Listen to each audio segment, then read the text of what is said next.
everyone, welcome back to my channel. It's me, Catherine, your English teacher in France. If you're new to my channel, welcome everyone. So in today's video, guys, I will be sharing to you the 7 common mistakes in English.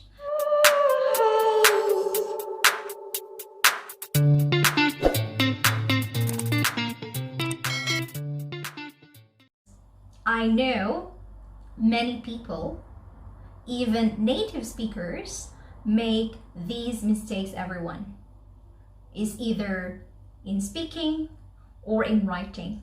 I even receive a lot of emails from my students or some friends, and these mistakes are visible in their emails, everyone. So let's see what they are. The first one is, I suggest you to meet her. What is wrong with this sentence?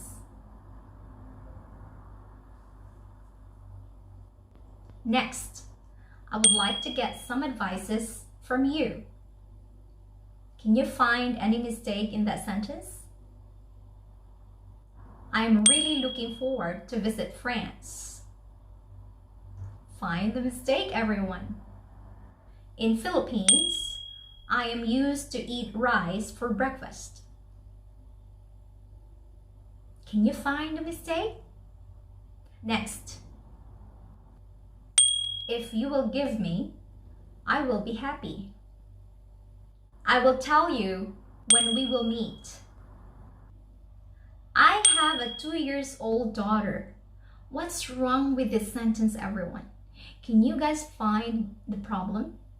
So grammar mistakes are really unavoidable, everyone. But the most important thing is we know and we are willing to be corrected. We are willing to correct our mistake. And how to do that? Watch this. In this sentence, everyone, obviously, there is a mistake. Now, there are 3 possible ways in how to correct this. As you can see in this sentence, the word suggest is followed by you and the verb infinitive, suggest you to meet, which is wrong. Now remember, everyone, if you use the verb suggest, there are only 3 possible ways with the sentence structure. First, you can use I suggest that you should meet her, or I suggest you should meet her. So here we use should, but remember, we can also omit should in that sentence. So that means the second possible way is you can say, I suggest that you meet her. All right?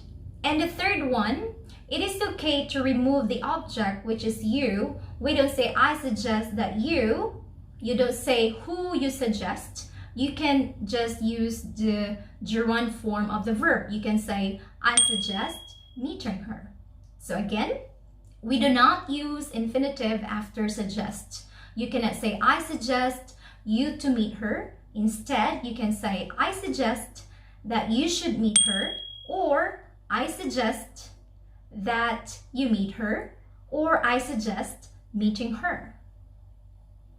Did you make that mistake? Well, it is normal. Now that you know the right sentence, I hope you guys will be able to use the right one. Now let's have number 2. I would like to get some advices from you. As you see there, the word advise is with S, which is wrong. We do not use advise in plural form because the word advise is actually uncountable noun. So instead of using I would like to get some advices from you, we should say I would like to get some advice from you. Some advice, not some advices. We only say some advice because advice is uncountable noun. So we do not make it into plural form if the noun is uncountable.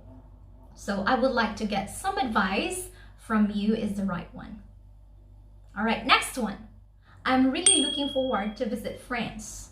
Now this sentence also has a problem. Where's the problem? We have there the expression look forward to. Look forward to is actually an expression which means anticipate or expect. Now with this expression, look forward to, we do not use the base form verb after to, because to here is not for infinitive. To here is actually a kind of preposition. So instead of saying I'm looking forward to visit France, we should say I'm looking forward to visiting France. So look forward to is followed by the verb ing, okay, or the gerund form.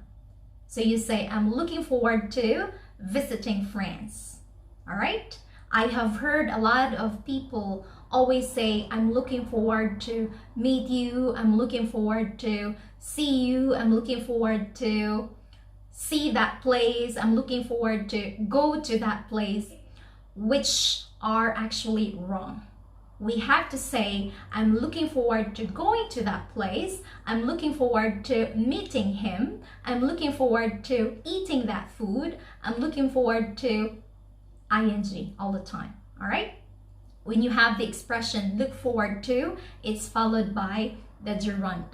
Gerund, which means the verb ing form. All right? Okay. In Philippines, I am used to eat rice for breakfast. Here we have am used to. Now am used to, or the be used to, be verb used to, we cannot use the base form verb. Instead, we have to use the gerund. It's like look forward to.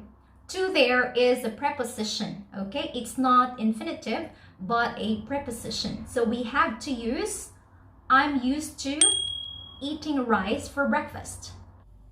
If you will give me, I will be happy. Do not say if you will give me, I will be happy. We do not use will in the if part of the sentence. So you have to say, if you give me, I'll be happy. All right? I will tell you when we will meet. Now in this sentence, you have here will, to will. Now in that sentence, we only need one will because you are referring to future, right? So you can say, I will tell you when we meet. In the when part of the sentence, we do not use will. Instead, we have to use the present simple form. All right? It's like if everyone. We cannot use will in the if part of the sentence. It means we cannot use will in the when part of the sentence. So we use will only in the main part of the sentence. So it's like, if you give me, I'll be happy. I will tell you when we meet, or I'll tell you when we meet. So do not use will, everyone. So you see, I have a 2-year-old daughter. Now the problem here is with the word year.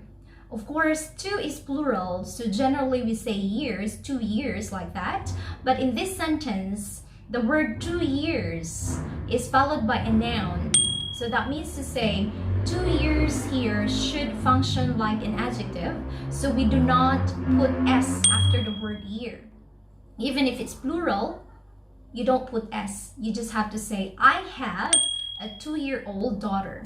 So 2 year, it describes the daughter. But if you say, how old is your daughter? My daughter is 2 years old. So the noun is before 2 years. So it is okay, you put s after the word year. But if the word year is followed by a noun, then you can put without s. So you say, I have a 2-year-old daughter, or my daughter is 2 years old. It's just like I have a 5-year contract job. We don't say I have a 5 years contract job. So did you guys have those mistakes? If you guys have questions, please don't hesitate to comment below. And of course, I hope you guys learned something from this video, and after watching this video, you will be able to use the right thing, especially with the English grammar, everyone. Nobody is perfect. Even I myself as a teacher, I sometimes have mistakes. But the question is, are you willing to be corrected in those mistakes? Are you willing to correct those mistakes? So that's it for today's video, everyone. I hope this video helps you find out and realize the mistakes that we often make in English. Thank you so much for watching. Bye-bye. say goodbye? Do you love again?